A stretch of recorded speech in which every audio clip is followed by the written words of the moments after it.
And where the trust comes in is devotion to be an instrument of service on behalf of the liberation of myself and liberation of all beings, for the benefit, to be of benefit and be of offering for many generations into the future, whatever I do here and now.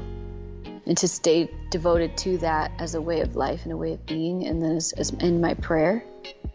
And then as I do that, and then I make that prayer to the oracle, then I can become a clear instrument for her. You're listening to the Feed Your Wild podcast, a conscious lifestyle show about all things nourishing for your body, mind, and soul.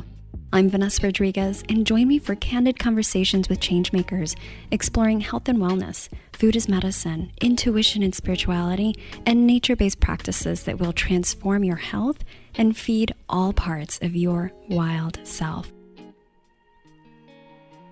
Hey there, welcome back to Feed Your Wild. I'm your host, Vanessa Rodriguez, functional nutritionist, Akashic Soul Record reader, and intuitive nourishment guide. And today we are speaking with the beautiful Isis Indriya. If you're not familiar with Isis, she has so many beautiful offerings through her school and leading pilgrimages to Egypt and her temple, hosting community prayers and gatherings. I wanted to bring Isis on to speak into these topics of divination and oracle arts because, well, number one, so many of you listeners reaching out to me have questions about these topics, but also in a lot of the client sessions that I do, in my readings, but also in working with other healers, helpers, practitioners, I see this critical need for us to trust our own intuitive connection and the powers of prayer and co-creation when we come into it in relationship to the unseen worlds in a conscious and safe way. And for many of us, if you're anything like me, my only orientation was really through my family's religious understanding and some of the cross-cultural elements that came through. So for me, that looked like Catholicism, but then a lot of Indigenous and African elements woven in because of the history of the Caribbean and just the evolution of the culture in that area. So I myself did not have an expanded frame of reference for things like divination or oracular consciousness. And today we're going to dive into what these are and the importance of sacred intuitive connection, not just for our personal health, growth, and evolution, but for that of the collective. Isis brings a wealth and diverse range of wisdom systems and teachings, including esoteric mystery studies, the art of ritual, healing arts, transpersonal psychology, earth-based wisdom traditions, and ritual theater. So she is such a wonderful guide leading us through these waters. Isis shares her history, her background, where she comes from, her ancestral lineage, and what got her onto this path of ritual as a way of life. She talks about the loss of her mom as that initiation and the variety of experience over the many years that culminated into the work that she does today. Isis dedicates her life to learning and creating platforms for teaching of the sacred sciences of the ancients, indigenous wisdom, cultural exchange, nature's intelligence, and inner transformation as pathways for moving forward. Whether you are a seasoned diviner or ritualist, or you're just beginning to dip your toes in these deep waters, I know that our discussion on the art of divination and oracular consciousness in the context of these modern times, contains pearls of wisdom for you. Isis illuminates the importance of ritual and the technology of prayer, how she uses it in her own life and work, and sheds light on some of the common misunderstandings around the art of divination, ritual, and the concept of oracle. Isis also shares the history behind the development of her own divination board, how it was birthed, and the way that she walks the path alongside and in service to her oracle and her unseen allies.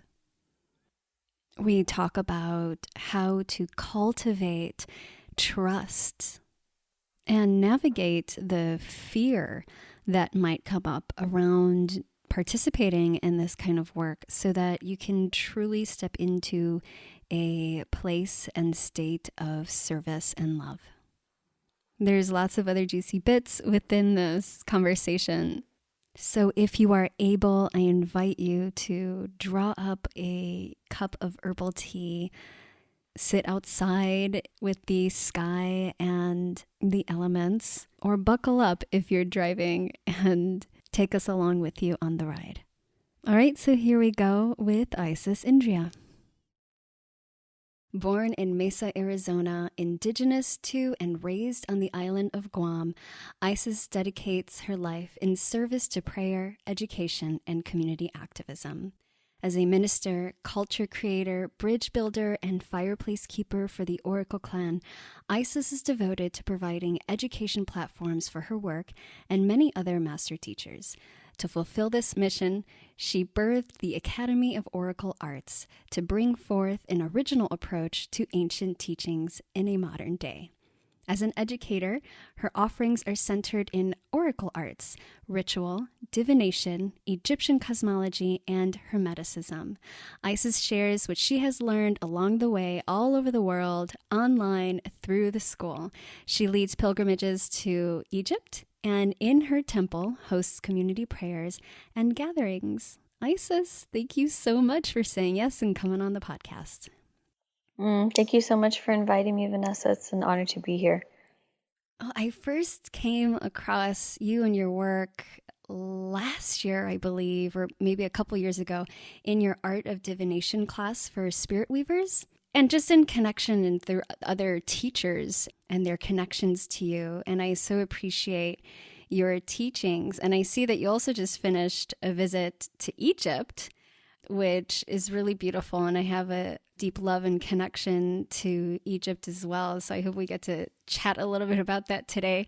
But I'd love to first start with you and your story. I know that you came to so much of this work from an event at a very young age. So I'd love for you to share a little bit about, your roots, where you come from, and how you started to get into this world.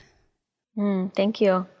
Well, first I'd love to acknowledge that I'm currently inhabiting the ancestral homelands of the Nisenan people. This area is called Ulicha, currently known as Nevada City, but Ulicha is the Nisenan name, so I just want to acknowledge them here. I am Chamorro, native to the island of Guam, and 3/4 Chamorro and then 1/4 German, so I just want to acknowledge my ancestors and yours and everyone who listens to in this podcast, just all of our ancestors that, have brought us together for this particular session. So I just want to say thank you like that. So I was born in Mesa, Arizona, and my mom died when I was 4 years old. And that was a really significant moment in my life because, my mom died, and my whole life really, I believe, has been guided by her, and that experience, because of her passing, my desire and commitment to commune with the other side, to really connect with her, has really led me on my journey. Her name's Deborah Naki. I call her Devora. So she's my main guide and ancestor in everything I do. And when she passed when I was 4 years old, we lived in Arizona for a little bit longer, and then my dad and I moved to Guam. And we moved straight into with my grandma and my auntie, my grandpa, and lived in a communal home with a farm and in a village. And Guam is made up of villages. And so I really was just immersed in a village experience pretty right away. My grandmother didn't speak she spoke English, but she mostly spoke Chamorro. So I was learning really what it was like to be in a village experience in a new culture in an island. And then that's really been super formative for my life. Obviously, just what village life in a continued colonized culture, Guam has been colonized many times and still navigating that, and how an indigenous community or culture still thrives and survives colonization and figures out a way to, keep the traditions alive. It's been very formative for me, and I'm always learning more about that, and how that, all the different nuances of that dynamic, and that's really led to a lot of my deeper inquiry into the unseen and all the different ancestors and little beings and little people, and through my lineage lines where work with the unseen is a big part of where we come from. And then from there too, a lot of my community work of, village community values that were really seated on Guam. So, and guided by Guam. So there's a little bit about my story. Mm-hmm. Yeah. And I know that once you dive into it, it's like this path of unfolding that's never ending. And so it sounds like so much wisdom through various lenses has really come into your experience. And what I love in a lot of what you talk about and teach is the accessibility for people to connect in with sources of wisdom. And so I'd love to touch on some key concepts here and sort of like break down even like your definition and lens of some of these concepts, because I know that while some folks listening in are well versed and maybe, have done them for decades, but there are others that are maybe new to this path. And so when they hear things like the art of divination or oracles and oracular consciousness, there may not be a lot of reference for that, for understanding. So I thought we could touch in on that first and navigate through your lens. Like, what is the art of divination? And I know that there's a lot that we can get into in terms of like pulling the thread on that and a lot of misunderstandings, but I'd love to hear your perspective. Yeah, thank you. Well, divination seems to be, at least in a lot of indigenous communities and cultures and ancient cultures, very common. And there are different ways and different kinds and maybe different terms. The way that I understand divination to be, the way that I've been taught and the way that I feel through experience of it, is communing in counsel with the divine and all the various expressions of the divine. And that in communing and counsel with the divine is, sitting at the table, at the altar, to listen and pay attention and learn from the communication that's constantly communicating in the natural world, and those synchronistic moments and those alignments that occur when we sit and pay attention and listen to the life force of creation communicating through many, many different ways and things and people and experiences. And one of my understandings is that some of the roots of divination are really rooted in making offerings, because through my studies in the Egyptian cosmological world is that there's this idea of a co-shaping. It's a co-shaping with the human realm, us as humans, and the natural realm and the divine realm. And through one of my favorite books, The Sacred Magic of Ancient Egypt, she says that the ancient Egyptians believed that the greatest human accomplishment was to have conscious understanding and conscious awareness on how we're always co-shaping with the human and the divine world, and how to be doing that with intention in everything we're thinking, saying, and doing, that thus becomes our habits, our behaviors, and our destiny. So one of the old ways I was taught is that some of the roots of divination are centered in making offerings. Like, what offerings? How can I feed? How can I nourish? How can I give back? How can I contribute towards a beauty way path continuing to unfold? And in that way, it's making of life an offering. So everything that we're thinking, saying, and doing is to keep giving back and to keep saying thank you. And that's something that I find to be really helpful. Gosh, it's just incredible what it is to be alive and to experience the beauty of this life and the majesty of creation that we're so blessed every day to get to experience in some fashion, even through all the hardships and all the challenges. And one of the things I'm sure each and every one of us have experienced and experience pretty regularly is that moment that, that person called when we had that thought, or that moment that the bird flew over when we said that thing. These synchronistic alignments that occur where there's like this communication happening between different realms that support, amplify, and or remind us of how interconnected and interdependent everything really is. There's ahas and these deja vus, and also these like moments of synchronicity and alignment where we really feel deeply connected. Everybody experiences that at some way, at some point. So it feels very natural to our way of being. And then part of, I find, when, we discover deeper, continued processes of our path unfolding as we continue the journey of becoming that never really ends, those synchronicities align up more and more and more. And those are like the signposts and the ahas that help us, and guide us on our paths moving forward. Yeah, I think about like my personal relationship with the art of divination and sort of the evolution of that, and my path into these arts, so to speak, in a deeper relationship with the divine also occurred after my mom passed, and sort of wanting to seek answers and have a more direct connection with her. And so I began to dabble in like tarot and scrying and just various ways of connecting with information and receiving insight, and then also consulting people who would be able to give me readings intuitively. And I remember sharing some of this with like some family members and even some clients at that time when I started to, bridge the intuitive stuff with my own work.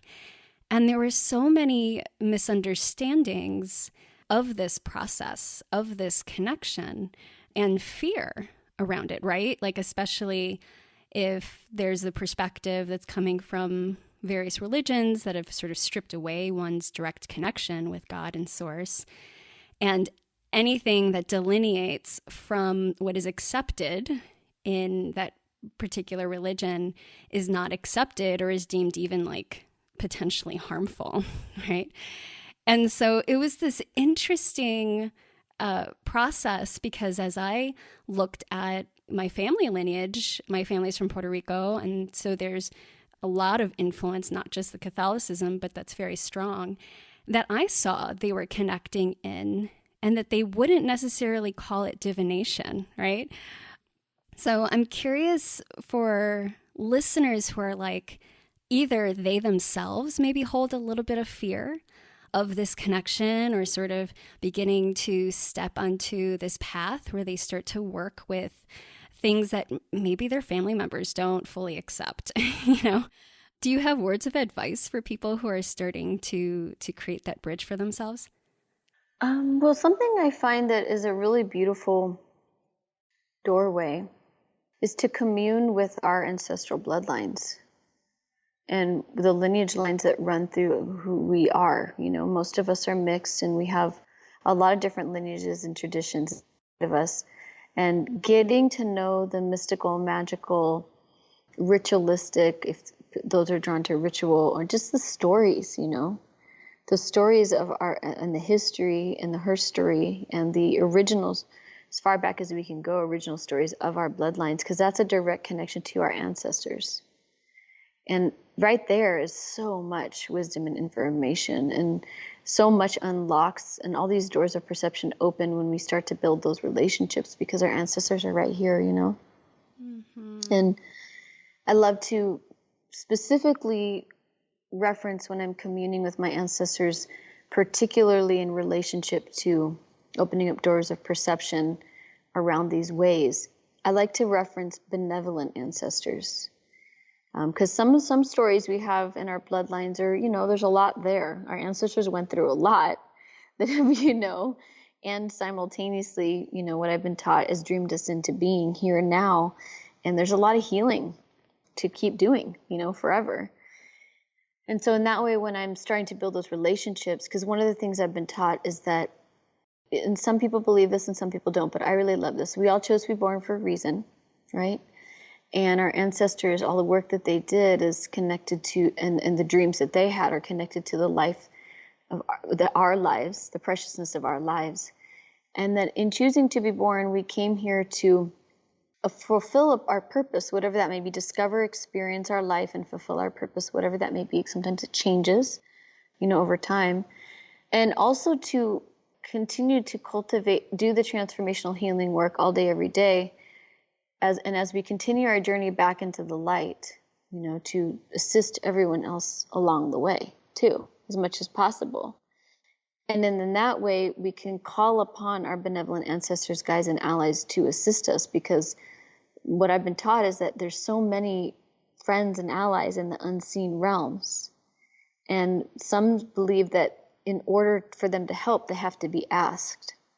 And one of the ways that I was taught very early on is how to ask questions in a really solid container, in a very loving container with my benevolent ancestors, to start to build that communication, that relationship, and then ask for signs and symbols to show me that they hear me.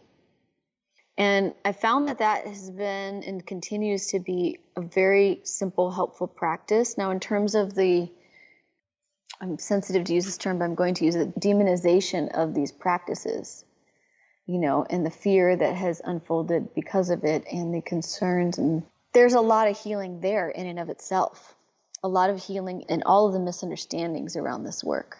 When we look into our ancestral bloodlines, we start to see those stories, because inside of each and every one of us is the original peoples and the colonizers, And so inside our bloodlines, when we start to get to know those stories, that is the healing path in and of itself, of helping to bring understanding to all the things that were misunderstood. And when we do that work, at least I can only speak for me, when I do that work, I start to see the transformation occurring with my family members and my bloodlines and lineages, and thus who I attract or magnetize to be able to deepen in this work. And it's just a world of intense stories. And then simultaneously going back and doing that healing work in the present, in the now, helps to rewrite the story so don't pass things moving forward. It's actually very important, So important. And thank you for bringing us back to our ancestors, because I think that's number one. I feel like our ancestors are like, hello, we're here, especially in these times. But I think that's something that everybody can get curious about, whether like any judgments that they might have about their ancestors, positive or negative or whatever. I feel like that's a beautiful starting point to understand where we come from. Yeah, and build that connection. And it's amazing because the divinatory and dynamics in each and every one of us through the lens of our ancestral healing work, it's just wild. Divination is, as far as I can tell, in almost every culture and tradition that I've studied or looked into, like there are so many ways to divine. I mean, some of the more obvious ones would be pyromancy, learning how to read and talk with and communicate with the fire. And then another one is hydromancy, learning how to read and communicate with the water. Seeing the messages and omens, signs, sigils, and patterns in water. Some of the old stories is that when a young girl, ways that they would see if a young girl was to be trained in the temples for divination, was they'd bring her to water and ask her what she sees. And however she responded to what she sees in the water would be indicators if she was meant to train in these ways to become oracles for, villages or families or communities or empires. And there's actually a great I was talking to my dear sister Eve, and there's this, I think it's in Wikipedia or something, but it has all the mancies. Oh, cool. And so you see pyromancy, hydromancy, capnomancy, and there's a whole long list of all the mancies that are all these different divination practices. And if you look deeper into them, the cultural roots from where they come from. Because if there's like a communication that's occurring all the time, there is that these doorways of communication are important to build relationships with. Like, for instance, I was just reading this article yesterday in a magazine called Yes, because I saw that my friend Naima Penniman, her sister Leah Penniman's had written an article. Oh, we had And Leah on the podcast. Oh, you did? Yeah. Amazing. Well, perfect. And I was reading this article she wrote about Soulfire Farm that I'm sure she probably talked about in the podcast. And in the article, it talked about a Yoruban divination practice they did with palm nut to commune and feel into what trees are ready to be offered or brought down in service to the, prayers of that land. And I just thought that was really fascinating that I opened that up. And that was, there's a section in the article about that. I love that. We love Leah. I'll make sure to link up her podcast episode. It was quite some time ago, but I love how her work is just really getting out there, and that blend, that bringing in that spiritual connection in with the work that is so earthly that I feel is really important for these times. Absolutely. I mean, in the ancient, Egyptian and a lot of ancient traditions, there is no difference. The soil is the key. There's the cultivation of the soil is the spiritual process of the cultivation of the soil in our consciousness. And that farming and working with land is at the heart of the spiritual practice. That is how we, the ancient Egyptians, in mapping and getting and building a relationship with what's going on in the cosmos, with planets and stars and things like that, and replicating that and building that in relationship to the architecture of what we design is deeply woven and in communion with the earth and the soil and the water. There is no difference. Mm-hmm. It's all the same. And I think about how sort of the popularization of biodynamics, and I think about, well, one of the reasons that I think that might be is because it's bringing that sort of spiritual orientation for people who don't have that connection or lineage, and yet it's there for so many cultures and indigenous peoples since the beginning of our connection to Earth. So it's just really interesting, I think, how things are, I guess, coming back full circle now, because we must. 100%. Well, you touched a little bit on oracles, this concept of the oracle and oracular arts, and a lot of your offerings are centered in oracle arts. And I know that you also have a board that you created. I'd love to talk about, well, number one, what is an oracle in sort of the modern context, and how can we work with oracles, especially today?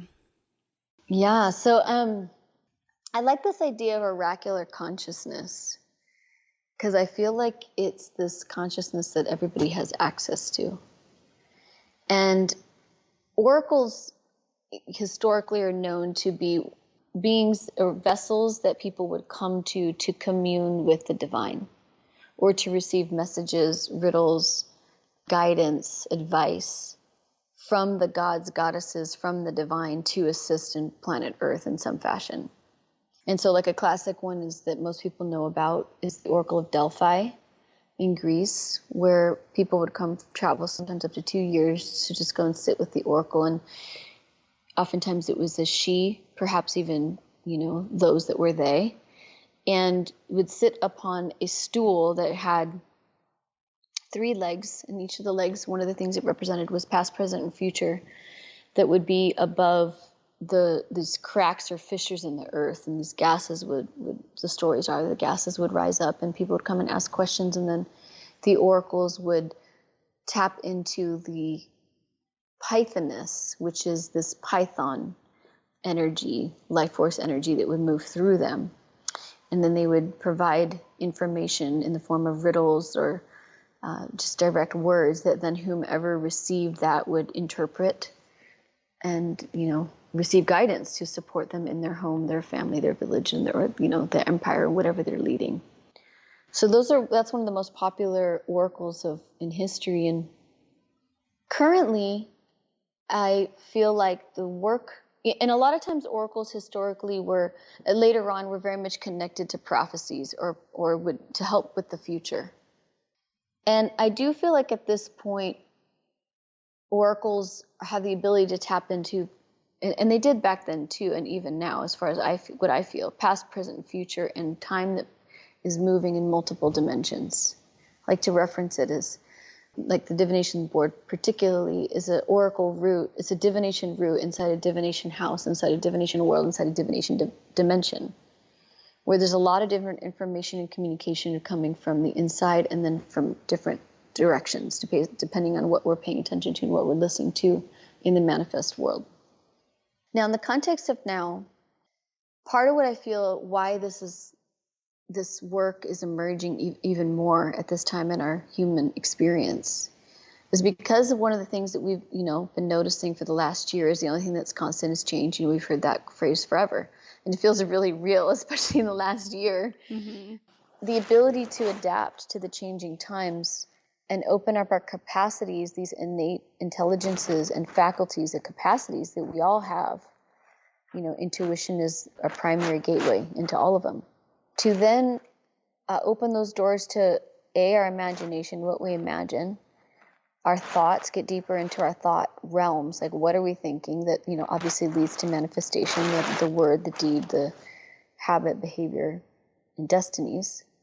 To then feel into how to adapt and what offerings or what to contribute towards the changing times as certain systems we've been designed and programmed to function in as they're breaking down and changing per us all realizing it needs to then open up these capacities to help rebuild or assist and regenerate ones that, have lasted through the ages in a modern way.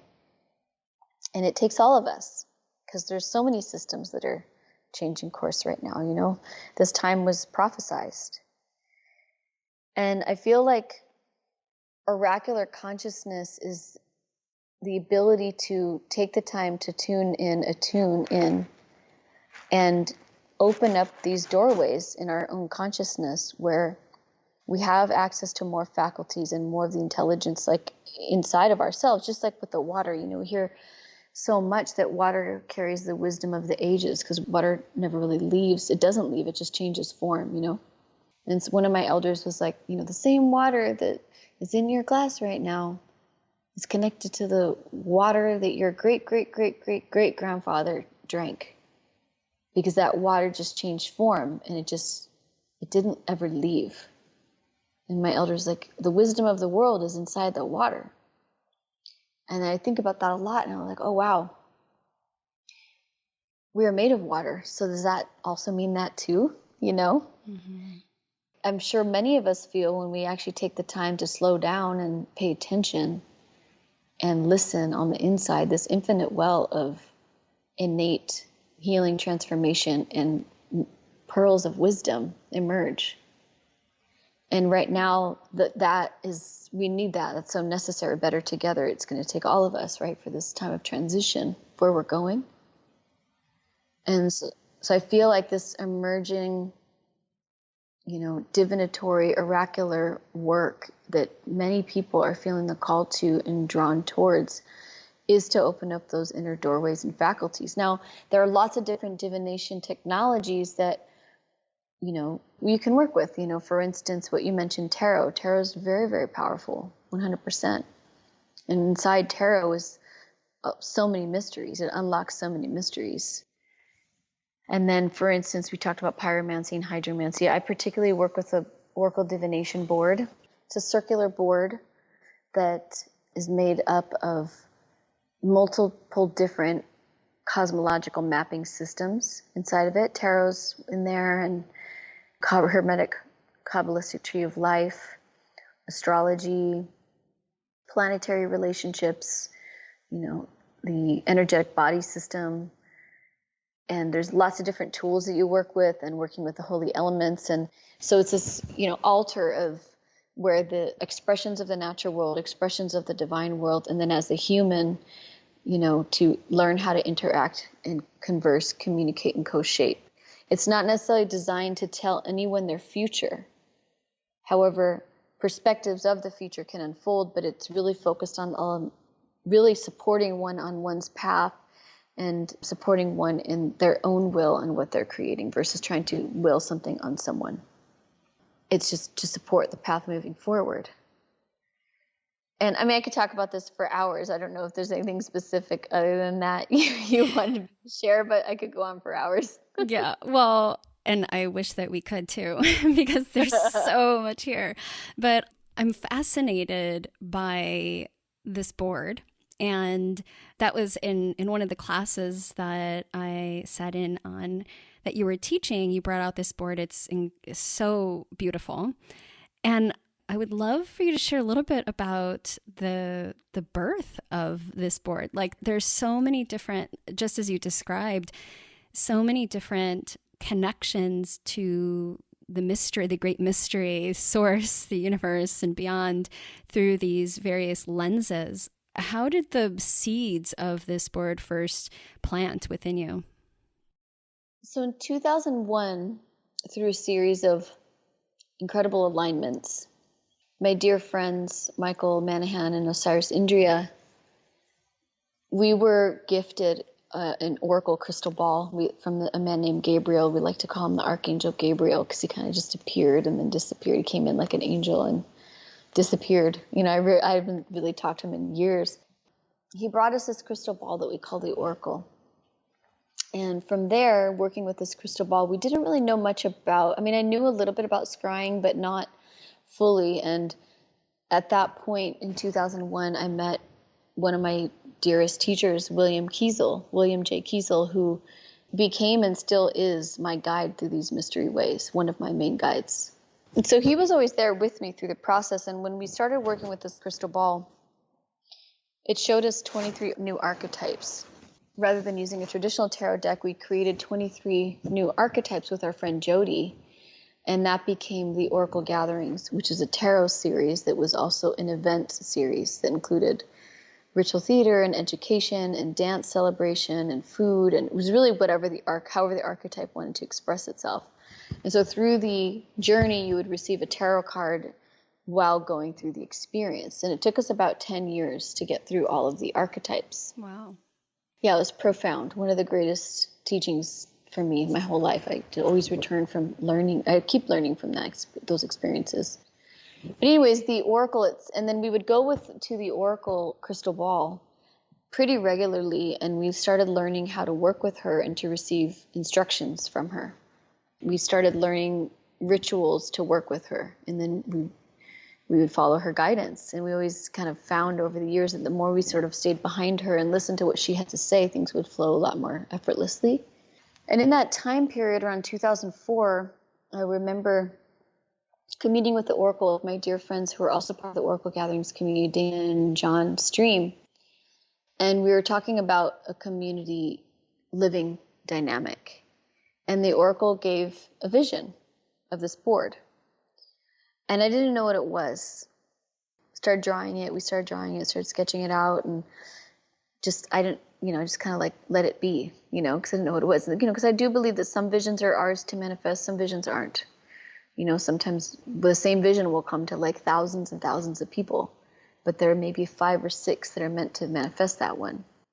And then some visions are ours and ours to manifest. And learning, I find that for me, it's like learning the difference. What's mine to do and what isn't. Anyway, so this vision came, and then 2000 years, I continued on my path of studying a lot of mystery traditions, and, I will forever. And then in 2017, through a series of events with my friend Johnny Ray, he made me a board for altars. And then, because I had told him about this board, but I didn't know what it was. And so then I was like so inspired and so grateful, and then drew the one that I had saw in a vision. And then he had it made. And then when he had it made, he simultaneously, a dear friend, Maz, was like, hey, I have some dice that I just wanted to gift to you. And there was a zodiacal astrological dice and a numerical dice for the houses, and then a planetary. And then my friend Alejandra said, or then I was like, I think I'm supposed to toss the dice on the board. And then I started putting crystals on it, and then I realized I could read it. But I didn't know this was for. And then my dear friend Alejandra was like, will you give me a reading? I was like, okay. And so I gave her a reading. And I was blown away we were both blown away. She started crying. It was super profound for her, what was coming through me. And then she started like asking me to do these readings for people. And then all of a sudden, all the tools started coming together. And I realized why it took so long for the board to emerge is it took me 13 years of intensive study to be able to read it. Mm-hmm. And I don't feel like it's mine, I feel like it's the oracles, and I'm just an instrument for it, mm-hmm. for her. And from there, it's all kinds of things started happening. Now we have an oracle clan and a fireplace and an altar and an apprenticeship program. And it's just the moment that board emerged, it's like the legacy of the oracle unfolded in a whole new way. And it's just, I've learned over the years, and I'm still learning, is just to stay in communion with her and behind her. I don't try to get in front of her. I stay behind her. And as I just kind of follow how she instructs me, everything flows very elegantly. It's just not about me. It's the opposite. Well, Isis, there's so much that I love about this story, but two things that are really standing out to me, and I think that are a huge part of like your ability, aside from, this is something that was probably like pre-programmed or like, contracted, or that you had agreed to.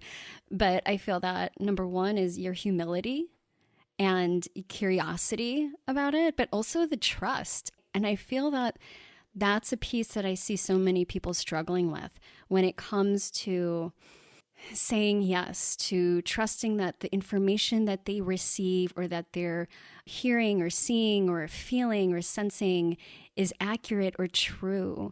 And so I'd love to hear, have you had these challenges before, and how have you overcome them? Or how do you really hold that level of trust so that you can be this vessel for these divine gifts to come through? It's a constant continued devotion to the inner transformational work. And it doesn't really end, You're always learning more about how to be more human and how to be more of a divine human and be an offering of service, And what I find that helps me particularly with the board to be a clear vessel is to all day, every day, do my continual healing work and work with people that assist me in that for myself.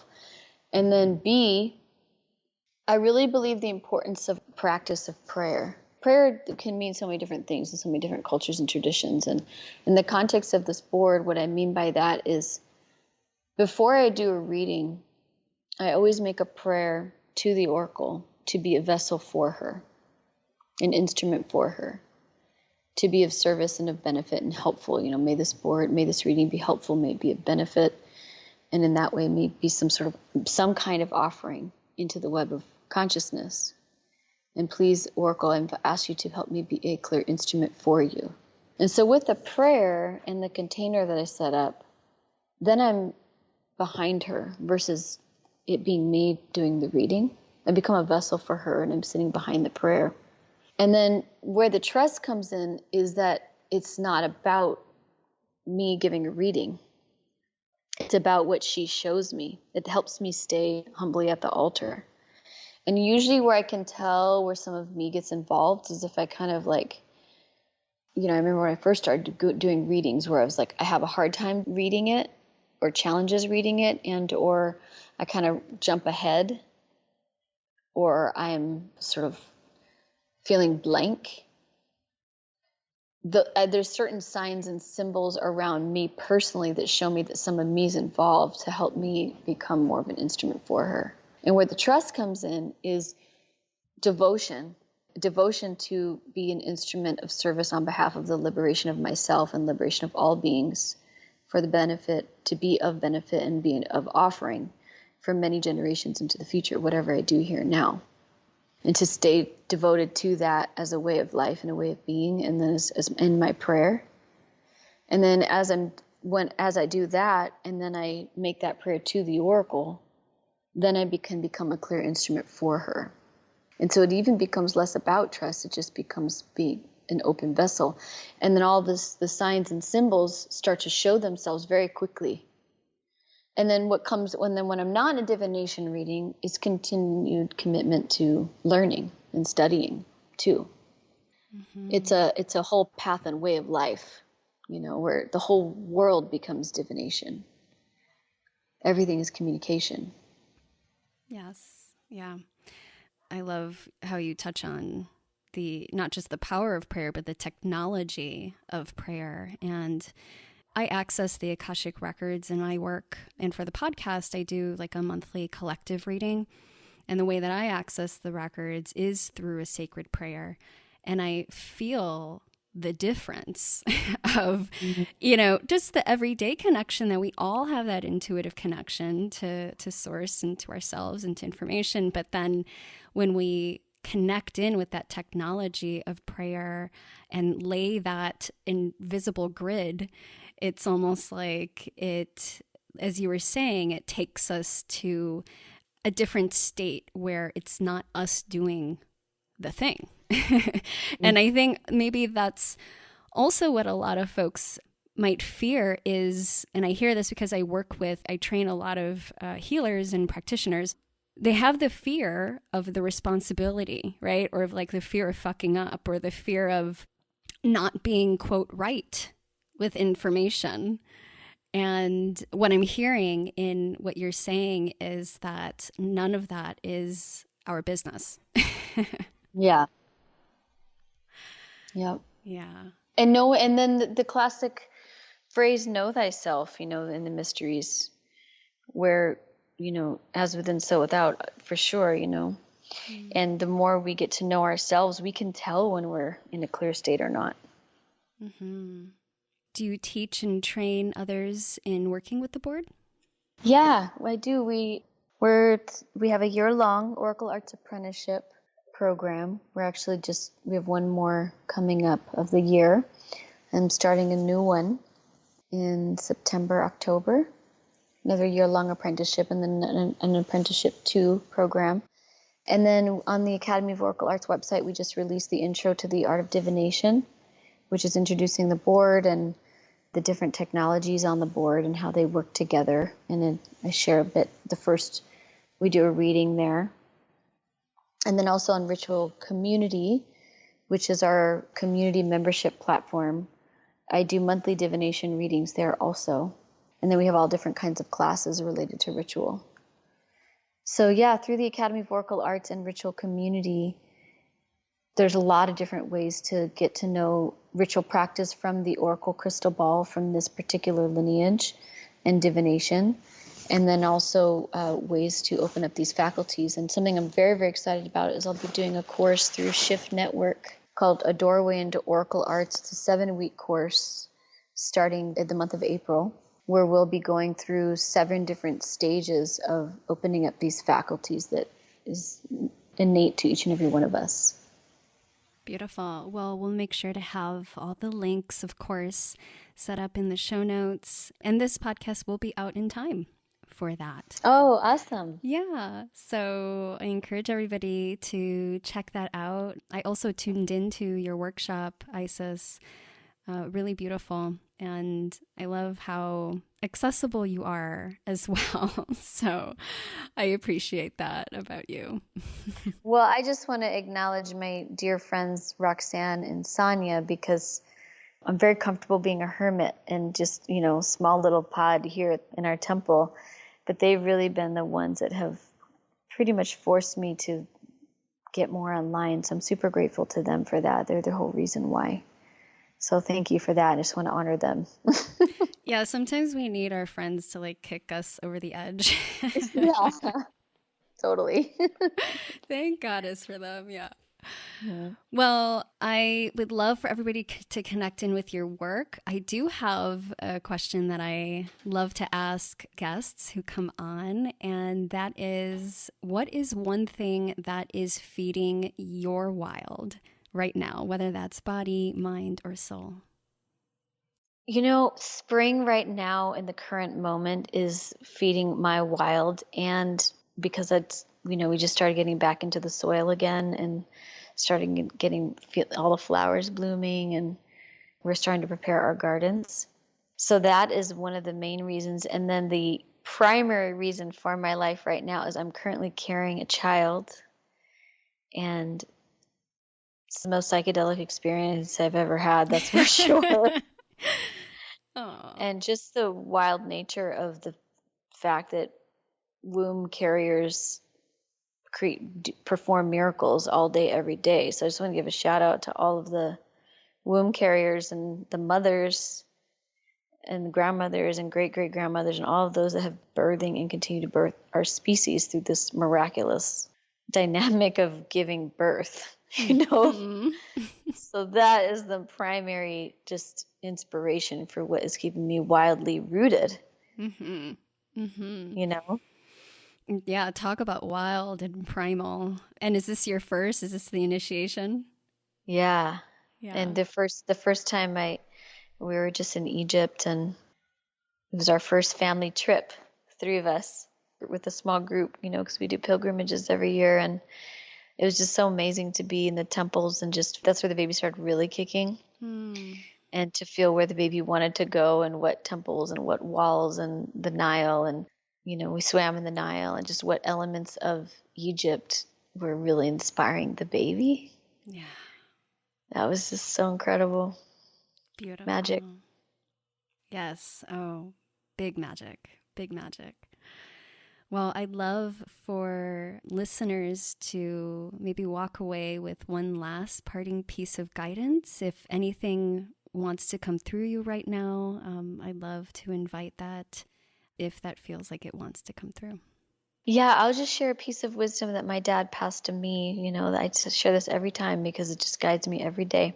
He said, if there was one piece of wisdom that I could offer you that's been so helpful for my life, it'd be to do your best to maintain a state of awe and wonder. Because from that place of awe and wonder, the world will keep opening up and the world will keep blossoming before you. So, so lovely. Yes. And so important. It's like, especially in these times, and last year, I know we can get kicked out of the awe and wonder sometimes. And so coming back to it and being with a lot of these very challenging and difficult events that we've experienced, and nonetheless feeling into that. I appreciate that word of advice. Thank you. And, just want to say before we close here, thank you for what you're doing. And, it's really beautiful to hear your story and what you're creating here. And just may all the beauty keep blossoming for everyone. Thank you. Thank you. And thank you to everybody listening and your participation. It's like every time I hop on the podcast, I sort of like open up the field and, I say a prayer, and it just feels like it's growing every day. So thank you for everybody tuning in too. Isis, you're wonderful. Thank you for all that you do and for coming on and sharing your wisdom and your beauty. Thank you. Blessings to our ancestors.